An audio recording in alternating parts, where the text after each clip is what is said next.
Hello বন্ধুরা, আমি বানাবো মোচা দিয়ে এক নতুন স্বাদের রেসিপি। তার জন্য মোচা নিয়ে নিয়েছি। আর তার আগে বলে দিই আমি কি বানাচ্ছি। আজকে বানাবো মোচার বড়া বা পকোড়া চপ, যে যাই বলে থাকুন না কেন। এর জন্য আমি মোচা কেটে নিয়েছি। নেওয়ার পরে পেঁয়াজ কুচোনো দিয়ে দিয়েছি আর রসুন কুচোনো দিয়ে দিয়েছি। এরপর পরিমাণ মতো লবণ, হলুদ গুঁড়ো আর লঙ্কার গুঁড়ো দিয়ে দেবো এর সাথে।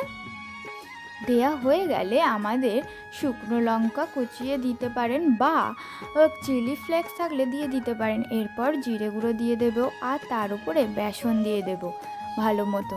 দেয়া হয়ে গেলে পরিমাণ মতো জল দিয়ে দিতে হবে এর উপরে, দিয়ে অল্প অল্প জল দিয়ে মাখতে হবে যাতে সবগুলো উপকরণ খুব ভালোভাবে মাখা হয়। এই যে আমি এখানে এইভাবে মেখে নিচ্ছি। আবারও একটু জল দিয়ে দিলাম। অল্প অল্প জল দিলে কি হয়, মাখাটা ভালোভাবেই হয়। এই যে দিয়ে আমি এখানে মেখে নেব।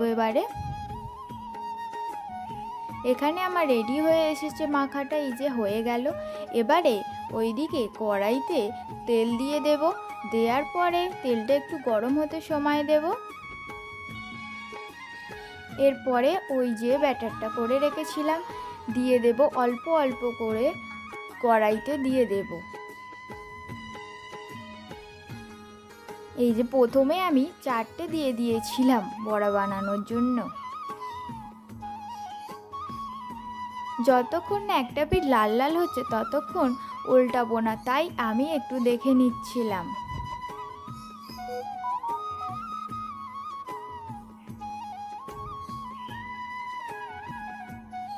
এবারে 4টেকেই উল্টে দেবো। এইভাবে উল্টে পাল্টে লাল লাল করে আমাদের ভেজে নিতে হবে।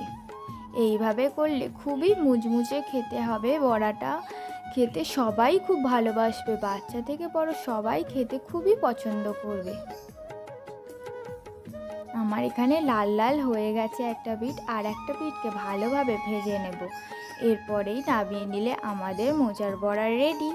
এই যেখানে আমি সাজিয়ে ফেলেছি। ভিডিওটি ভালো লাগলে চ্যানেলটিকে সাবস্ক্রাইব করতে হবে, বেশি বেশি শেয়ার করতে হবে আর লাইক করতে হবে। খেতে কিন্তু অসাধারণ হয়েছিল।